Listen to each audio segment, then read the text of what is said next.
Je sais pas si tu l'as gardé, mais Si. tu l'as gardé, d'accord.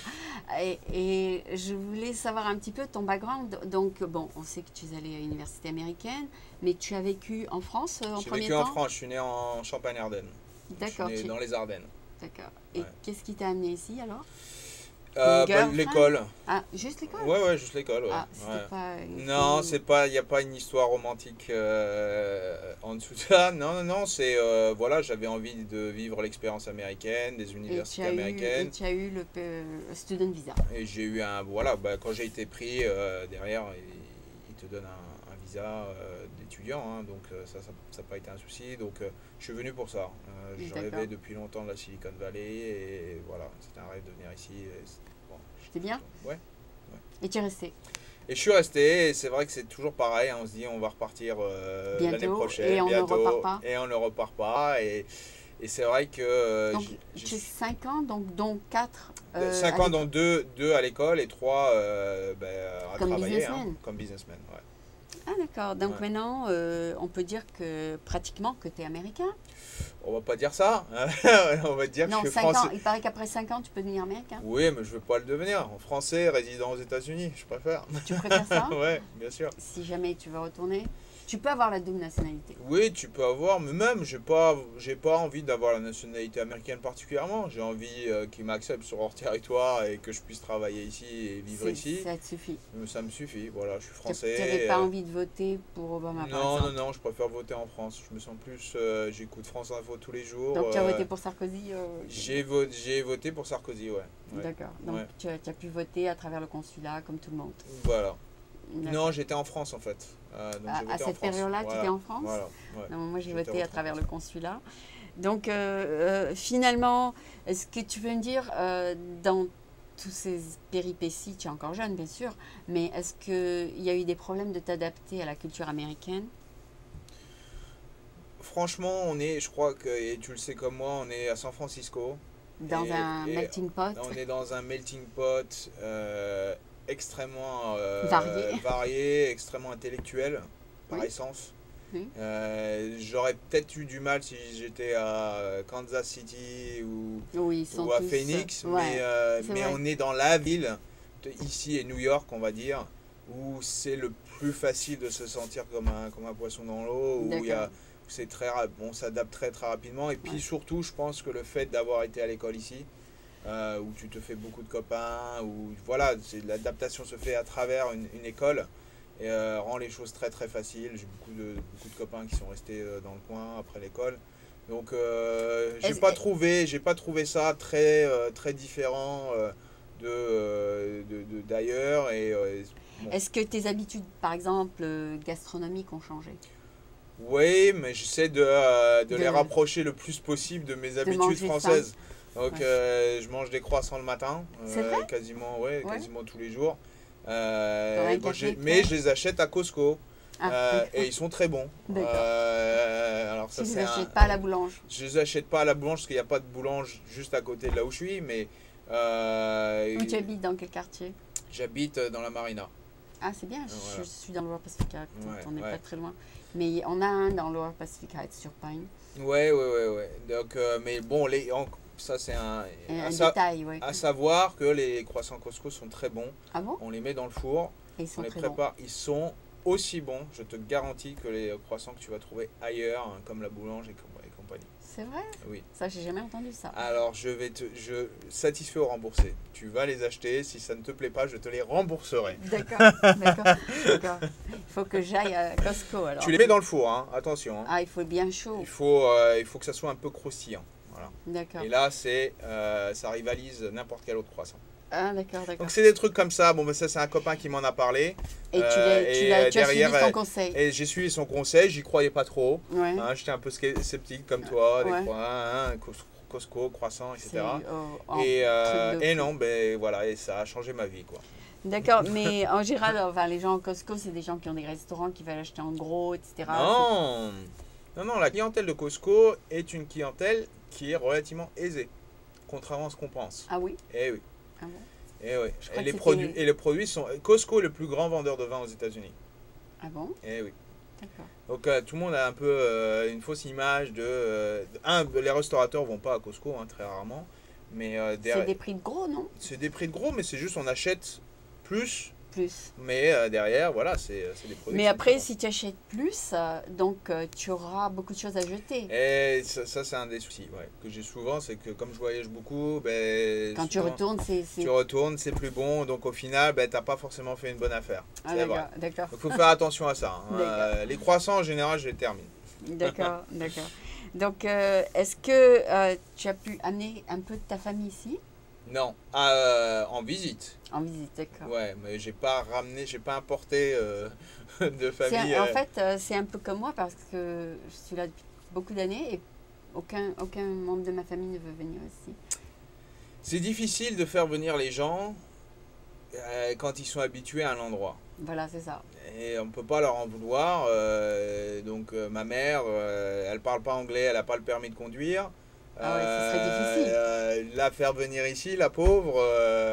C'est une grande adaptation. Ah bah là, c'est impossible. C'est impossible. Donc, et puis, je pense qu'on vit bien en France aussi. Hein, donc, ah oui, c'est pour ça que les gens viennent et repartent, voilà. parce que le niveau de vie est le même, en fait. Voilà. Enfin, donc, il n'y a pas forcément de raison, mais c'est souvent une des raisons pour lesquelles on a envie de repartir, nous. C'est que France. la famille est là-bas oui, et c'est ça, elle on est reste les seuls là-bas. ici. Et on est les seuls ici, on est loin. Hein, San Francisco, c'est très très bien, Combien mais ça a l'inconvénient de 8000 partir. kilomètres, ou plus? On doit être à quelque chose comme ça, ouais. Oui. Donc on n'est pas à côté, donc c'est pas tous les jours facile pour ça, à cause de ça, mais bon, voilà. La famille nous manque un peu. La famille nous manque, les habitudes nous manquent, mais bon, faut faire avec. Il faut s'adapter. Ouais. Et du point de vue social, donc tu t'associes un peu avec des organisations françaises comme l'Alliance, le DBF, tout ça, comme moi un peu, ou bien pas du tout? Pas du tout. Ah bon, tu es plutôt américanisé. Je suis internationalisé. On va dire. Je suis pas super américanisé, non. Mon entourage est très international. Par exemple, tu vas à Eurocircle ou tu vas non, tu vas dans des clubs normaux alors? Ou bien dans des restos, enfin dans des endroits où il y a tous les Américains plutôt que les Européens? Je fais pas très attention, mais c'est vrai que je constate par moi-même que mon entourage n'est pas très américain. D'accord. Ça va être des Espagnols, ça va être du Mexicain, du Français, de l'Allemand, de l'Italien, mais pas beaucoup d'Américains. Quelques-uns. Mais souvent, même les Américains que je côtoie ont un background eux-mêmes. Étrangers, quoi. C'est l'Américain de première génération, on va dire. Et à Stanford, c'était aussi international, c'est ça? C'était international, il y avait à peu près de 30% d'internationaux dans la 30%, classe. ok. Ouais. Donc tu te sentais un peu à l'aise en fait. Oui, il n'y a pas de problème là-dessus. Ouais. Ok. Donc, tandis que ta aventure a bien marché, et tu vas y rester. Je vais y rester. Donc l'aventure, on l'a lancée il y a 1 an. Maintenant, on va arriver à la prochaine étape, qui est d'avoir un site plus complet. On va rebrander le site. Donc ça va plus s'appeler Axel Paris, ça va s'appeler sharpmen.com. Pourquoi? Parce que c'est pour men?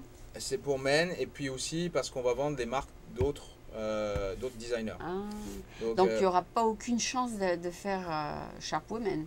Il n'y a pas tout de suite, non, j'ai pas prétention de dire. Par contre, Axel Paris, ça peut être femme ou homme. Ça peut être femme ou homme, alors c'est exactement ça, tu as parfaitement deviné. L'objectif, c'est que la marque Axel vive. Soit homme. Elle soit homme, elle peut être femme, mais elle vit sa vie en tant que marque. Et que derrière, l'univers qu'on a créé, qui est un univers de shopping pour hommes, online, soit mieux pour hommes. Soit mieux pour hommes et soit plus étendu. Donc, mais est-ce que Axel Paris va disparaître? Non, Axel Paris va être vendu exclusivement sur ce site, Sharpmen. Elle va pouvoir être vendue dans d'autres pays du monde aussi. Mais ceux qui aiment la marque Axel Paris, ceux qui aiment les produits Axel Paris, les trouveront sur ce site. Mais pour nous, ce qu'on s'est rendu compte très rapidement, c'est qu'on ne pouvait pas tout faire. Et que nos clients nous demandaient quand est-ce que vous allez faire des chaussettes, quand est-ce que vous allez faire des bonnets, quand est-ce que vous allez faire des écharpes. C'est trop. Et on ne peut pas. Et quand on est fabricant, quand on est une marque, il faut s'y prendre très longtemps en avance. On s'y prend petit à petit, mais si on veut aller vite pour... trop mettre, on peut perdre. Voilà, il faut tester les produits. Voilà, donc on peut très bien demain, nous, vendre les marques des autres. Ça nous donne aussi de l'information sur ce qui part pas. Et derrière, on peut créer nos propres produits sous la marque Axel pour les produits qu'on aime. Je pourrais te demander combien coûte average shirt? Combien coûte une chemise? La chemise coûte en moyenne 100 $. Ah ouais, c'est quand même, ouais, 1000. Ouais, c'est bon. C'est moyen, haut de gamme. On n'est pas à bas de gamme, mais on a une qualité qui est vraiment au même niveau que Thomas Pink et des marques similaires. Donc on a un très très très beau produit. Donc, est-ce que tu encouragerais des entrepreneurs à faire ce genre de choses que tu fais, à faire d'un produit en ligne? Je pense qu'on peut très très bien marcher en ligne. Mais il faut avoir un bon background que tu as en marketing. Je ne sais pas s'il faut avoir le background que j'ai en marketing, mais il faut derrière, je pense qu'il faut savoir raconter une histoire, il faut savoir se différencier, il faut avoir un très beau site. Il ne faut pas oublier que le site internet qu'on a, ben, c'est notre vitrine, c'est notre boutique. Il faut le faire bien. Il faut bien le faire. Donc ça, attention, ça peut être relativement coûteux hein, si on veut vraiment bien faire les choses. Il faut avoir des très belles photos, par exemple, parce que ben, c'est les photos qui parlent Il faut un pour beau le photographe. produit. Voilà. Il faut avoir des produits qui soient un petit peu différents aussi. Hein, donc avoir quelque chose qui établit un peu la marque, qui établit un peu quelle est l'essence de la marque. Pourquoi la marque elle existe et pourquoi elle est là et pourquoi elle est différente de ce qu'il y a. Enfin, après que tu me l'aies dit, j'ai compris. Mais quand j'ai vite Soft, je ne savais pas. Oui, on a une marque mais un peu... j'ai vu qu'il y avait des couleurs un peu violettes, tout voilà, ça. c'est un peu coloré et puis on a une image un peu sexy. Ah oui? Voilà, sur les chemises, c'est des chemises aussi qui sont coupées slim fit. Ah oui? Donc ça, c'est même difficile de trouver aux États-Unis. Tout est très très large aux États-Unis au niveau des fringues. Donc ouais, moi je suis très très optimiste sur la capacité que les gens auront de lancer des produits 100% online, peu importe le type de produit consumer, que ce soit de la nourriture, on voit que ça commence à ouais, ma émerger. fille, elle fait les courses. Moi, j'en ai discuté avec elle, effectivement. Elle a goûté? J'ai goûté. Pardon, elle t'a fait goûter. Ouais, elle m'a fait goûter. J'ai un brownie là qui m'attend, donc tu pourras l'aider. Et oui, ben, vous pouvez devenir partenaire. Je sais pas si je vais devenir partenaire, mais lui donner les conseils que je peux lui donner. D'accord. Oui, il faut pas hésiter à se lancer et au moins tester. Après, bon, ça marche pas, pas de regret, on fait autre chose, mais voilà. Ah oui, j'ai pas pensé ça, parce que je lui ai dit, on va faire un cooking show pour toi. Ouais. D'accord. Donc, ça a été vraiment un plaisir de faire ta connaissance, parce que bon, je t'ai vu rapidement et je savais pas exactement ce que tu faisais. Et j'avais reçu, par contre, des emails de toi. Oui. Et je me disais, mais qu'est-ce que c'est que ça? Je ne savais pas que j'étais sur la emailing list. Tu vois que j'ai bien gardé ta carte. Non, mais je me demandais qu'est-ce que c'était. Ouais, ok. Ouais. Donc, parce que je reçois beaucoup de emails, là, j'ai dit Axel Paris, je ne connais pas, pouf. Tu vois, parce que quand tu reçois, tu ouvres ta boîte, tu reçois, disons, 20 emails, 30 emails, tu dis, bon, je vais répondre à celui-là. Ouais, bien sûr. Bah, la prochaine fois, tu ouvriras. Mais par contre, aujourd'hui, j'ai bien vu ton site. D'accord, super. D'accord, donc... peut-être, oui, heureusement qu'il y avait ton site sur ta carte. Donc, je te remercie à nouveau. J'espère que je te souhaite d'abord beaucoup de succès. Merci. Et puis, on ne sait jamais. Tu vas peut-être un jour faire des trucs pour femmes et peut-être que je deviendrai une Il y a eu de la demande. En fait, les femmes ont acheté les produits déjà. Ouais, elles achètent la plus petite taille. Petite taille, ouais. Okay. Donc, elles mettent les chemises pour elles-mêmes. Ma fille met beaucoup de chemises, pas celle à l'autre, parce qu'elle travaille en marketing. Mais moi, c'est plutôt t-shirt. Mais elle achète des chemises parce qu'elle travaille en corporate. Ouais, bien sûr. Donc, elle achète beaucoup de ça. Ouais. Donc, je te remercie à nouveau. Merci à toi. Et puis, à bientôt. À bientôt. Merci. Au revoir. Au revoir. Yeah, super. Super. Qu'est-ce cool. qu'on a fait? On a fait très, très bien. Okay, so welcome back. We have now Jennifer. Jennifer is a yoga and harmonium teacher or healer, and also a future superstar chef, n'est-ce pas, Génie? Merci. Tu veux parler en français un peu? Ouais, c'est un show français. Oui, on peut parler en français, bien sûr. Oui, pourquoi pas. Alors, Génie, tu vas peut-être nous expliquer, parce qu'on a eu cette guest qui nous a parlé de guérir avec